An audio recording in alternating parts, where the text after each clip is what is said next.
ಯುಗಾದಿ ಹಬ್ಬದ ವಿಶೇಷತೆ. ಇದು ವರ್ಷದ ಮೊದಲ ಹಬ್ಬ. ಅಂದರೆ ಫಾಲ್ಗುಣ ಶುದ್ಧ ಪೌರ್ಣಮಿಯಿಂದ ಚೈತ್ರ ಶುದ್ಧ ಪೂರ್ಣಿಮಾವರೆಗೂ ಚೈತ್ರ ಮಾಸದ ಗಣನೆ ಇದೆ. ಇಲ್ಲಿ ಬ್ರಹ್ಮದೇವನು ತಾಯಿಯ ಆದೇಶದಂತೆ ಅಮಾವಾಸ್ಯೆ ಮುಗಿದ ದಿನದಿಂದ ಮೂರನೆಯ ದಿನದಲ್ಲಿ ಜಗತ್ತನ್ನು ಸೃಷ್ಟಿಸಿದನು.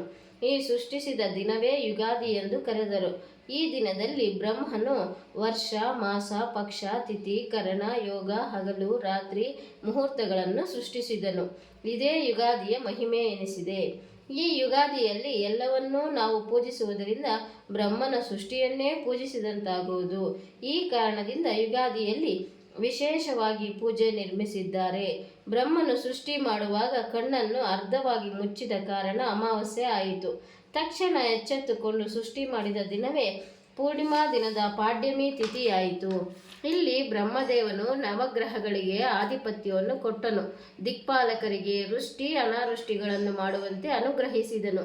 ಬ್ರಹ್ಮನು ಈ ಪಾಡ್ಯಮಿಯಲ್ಲಿ ಸಂತೋಷಗೊಂಡಿದ್ದರಿಂದಲೇ ತಳಿರು, ಲತೆ, ಬಳ್ಳಿ, ಎಲೆಗಳು, ಹೂಗಳು ಚಿಗುರತೊಡಗಿದವು.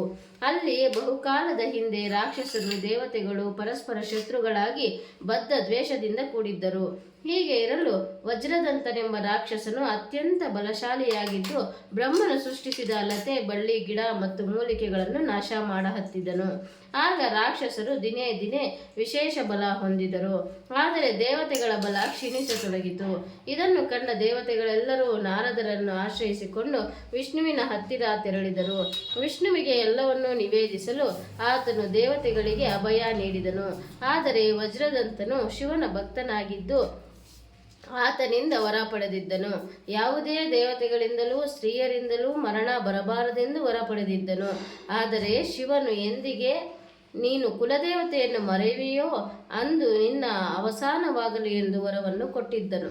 ಅನಂತರ ಆ ರಾಕ್ಷಸನು ಕುಲದೇವತೆಯನ್ನು ಪೂಜಿಸುತ್ತಿರುವಾಗ ಒಂದು ದಿನ ಕೈಲಾಸಕ್ಕೆ ಬಂದು ಶಿವನನ್ನು ಕಂಡು ನಮಸ್ಕರಿಸುವಾಗ ತಲೆ ಎತ್ತಿ ನೋಡಿದಾಗ ಪಕ್ಕದಲ್ಲಿ ತ್ರಿಲೋಕ ಸುಂದರಿಯಾದಂತಹ ಪಾರ್ವತಿಯು ಕಾಣಿಸಲು ಕ್ಷಣಕಾಲ ಕಾಮತಾಪಕ್ಕೆ ಗುರಿಯಾದನು. ಇದನ್ನು ಗಮನಿಸಿದ ತಾಯಿಯು, ನೀನು ಮೂರ್ಖ ದೃಷ್ಟಿಯಿಂದ ನೋಡಿದ್ದರಿಂದ ನೀನು ಸ್ತ್ರೀ ಶಕ್ತಿಯಿಂದಲೇ ಮರಣ ಹೊಂದು ಎಂದು ಶಾಪವಿತ್ತಳು. ವಜ್ರದಂತನು ಖಿನ್ನ ಮನಸ್ಕನಾಗಿ ಭೂಲೋಕಕ್ಕೆ ಬಂದು ಎಲ್ಲ ಸ್ತ್ರೀ ದೇವತೆಗಳನ್ನು ಸ್ತ್ರೀಯರನ್ನೂ ಪೂಜಿಸತೊಡಗಿದನು. ಆದರೆ ಇವನ ದುಷ್ಟ ಬುದ್ಧಿಯು ಅನೇಕ ಮುನಿಗಳು ಮಾಡುವ ಯಜ್ಞ ವ್ರತಾದಿಗಳಿಗೆ ಭಂಗ ತರುತ್ತಿತ್ತು. ಇದರಿಂದ ನೊಂದು ದುಃಖಿತರಾದ ಮುನಿಗಳು ಒಂದು ದಿನ ಸಭೆ ಸೇರಿ ವೈಕುಂಠಕ್ಕೆ ಬಂದು ಸ್ವಾಮಿಯ ದರ್ಶನ ಮಾಡಿ ಅಲ್ಲಿ ತಾವು ಅನುಭವಿಸುತ್ತಿರುವ ಕಷ್ಟವನ್ನು ಹೇಳಿಕೊಂಡರು. ಸ್ವಾಮಿಯು ವಜ್ರದಂತನ ಹಿಂಸಾಬಾಧೆ ಹೆಚ್ಚಾಗುತ್ತಿರುವಂತೆಯೇ ತನ್ನ ಮನಸ್ಸಿನಲ್ಲಿ ಒಂದು ಹೆಣ್ಣು ದೇವತೆಯನ್ನು ಸೃಷ್ಟಿಸಿ ಅದಕ್ಕೆ ನಿಂಬಾ ಎಂದು ಹೆಸರು ಇಟ್ಟನು. ನಿಂಬ ಎಂದರೆ ದುಃಖವನ್ನು ಹೋಗಲಾಡಿಸುವುದು ಎಂದರ್ಥ. ಅನಂತರ ವಿಷ್ಣು ಭಕ್ತನಾದ ಮಲ್ಲನೆಂಬ ರಾಜನು ರಾಜ್ಯವನ್ನು ಆಳಿಕೊಂಡಿರಲು ಆತನ ರಾಜ್ಯದಲ್ಲಿ ವಜ್ರದಂತನು ದಾಳಿ ಮಾಡಿ ತೊಂದರೆ ಕೊಡುತ್ತಿದ್ದನು. ಆಗ ದೇವಮಲ್ಲನು ಅಸಹಾಯಕನಾಗಿ ವಿಷ್ಣುವಿನ ಮೊರೆ ಹೋಗಲು ವಿಷ್ಣುವು ನಾರದರನ್ನು ಕಳುಹಿಸಿದನು. ಇತ್ತ ನಾರದರು ದೇವಮಲ್ಲನ ಆಸ್ಥಾನಕ್ಕೆ ಬಂದು, ರಾಜ, ನೀನು ನಿಂಬಾದೇವಿಯನ್ನು ಆರಾಧಿಸಿ ಆಕೆಯ ಆಶೀರ್ವಾದವನ್ನು ಪಡೆದರೆ ರಾಕ್ಷಸರನ್ನು ಸಂಹರಿಸಬಹುದು ಎಂದರು. ಆದರೆ ರಾಜನು ಎಲ್ಲವನ್ನೂ ಬಲ್ಲವನಾಗಿದ್ದು, ನಾರದರೇ, ರಾಕ್ಷಸನು ತನ್ನ ಕುಲದೇವತೆಯನ್ನು ಪೂಜಿಸುತ್ತಿರುವನು, ಆದ್ದರಿಂದ ಅವನನ್ನು ಯಾರೂ ಜಯಿಸಲಾರರು ಎಂದನು. ನಾರದರು ಈ ವಿಷಯವನ್ನು ಕೇಳಿ ತಕ್ಷಣ ವಜ್ರದಂತನ ಆಸ್ಥಾನಕ್ಕೆ ಬಂದು, ಎಲೈ ರಾಜನೇ, ನೀನು ಎಷ್ಟು ಬಲಶಾಲಿಯಾಗಿದ್ದರೂ ಸ್ತ್ರೀಯ ಅಧೀನನಾದ್ದರಿಂದ ನಿನ್ನನ್ನು ಕಂಡು ಇತರರು ಹೀಯಾಳಿಸುತ್ತಾ ನಿನ್ನ ಗೌರವಕ್ಕೆ ಧಕ್ಕೆ ತಂದಿರುವರು ಎನ್ನಲು ರಾಕ್ಷಸರು ತಾನು ಮಾಡುತ್ತಿದ್ದ ಕುಲದೇವತೆಯ ಮರವನ್ನು ತಕ್ಷಣ ಕತ್ತರಿಸಿದನು. ಇದರಿಂದ ಕುಪಿತಳಾದ ಕುಲದೇವತೆ ವಜ್ರದಂತನನ್ನು ಶಪಿಸಿ ಹೊರಕ್ಕೆ ಹೊರಟು ಹೋದಳು. ಕಾಲಕ್ರಮೇಣ ಇತ್ತ ದೇವಮಲ್ಲನು ಕುಲದೇವತೆಯಾದ ನಿಂಬಾದೇವಿಯನ್ನು ಆರಾಧಿಸುತ್ತಿರಲು ಆಕೆಯ ಆಶೀರ್ವಾದದಿಂದ ಸಕಲ ಶಕ್ತಿ ಸಂಪನ್ನನಾಗಿ ದೈತ್ಯರಾಜನ ಮೇಲೆ ದಂಡೆತ್ತಿ ಬಂದನು. ಆಗ ಇಬ್ಬರಿಗೂ ಬಹುಕಾಲ ಯುದ್ಧವಾದ ಬಳಿಕ ರಾಕ್ಷಸನು ಹತನಾದನು. ಆಗ ಅವನು ತನ್ನ ಕುಲದೇವತೆಯನ್ನು ಅವಮಾನಿಸಿದ ಫಲವನ್ನು ಹೊಂದಿದನು.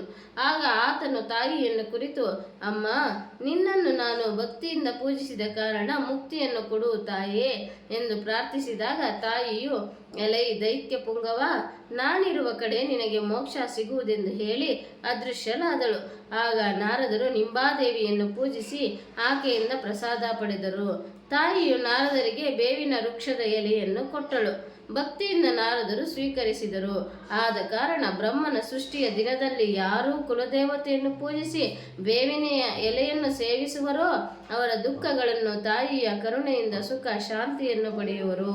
ಈ ರೀತಿ ಬ್ರಹ್ಮಾಂಡ ಪುರಾಣದಲ್ಲಿ ಅಗಸ್ತ್ಯರು ನಾರದರಿಗೆ ಹೇಳಿದ ಕಥೆಯು ಮುಗಿಯಿತು. ಆದ್ದರಿಂದಲೇ ಯುಗಾದಿಯಲ್ಲಿ ಬೇವಿನ ಎಲೆಯನ್ನು ಸ್ವೀಕರಿಸಿ ಬೆಲ್ಲವನ್ನು ಸೇರಿಸಿಕೊಂಡು ಸೇವಿಸಿದರೆ ಕಂಟಕಗಳು ಇರಲಾರವು.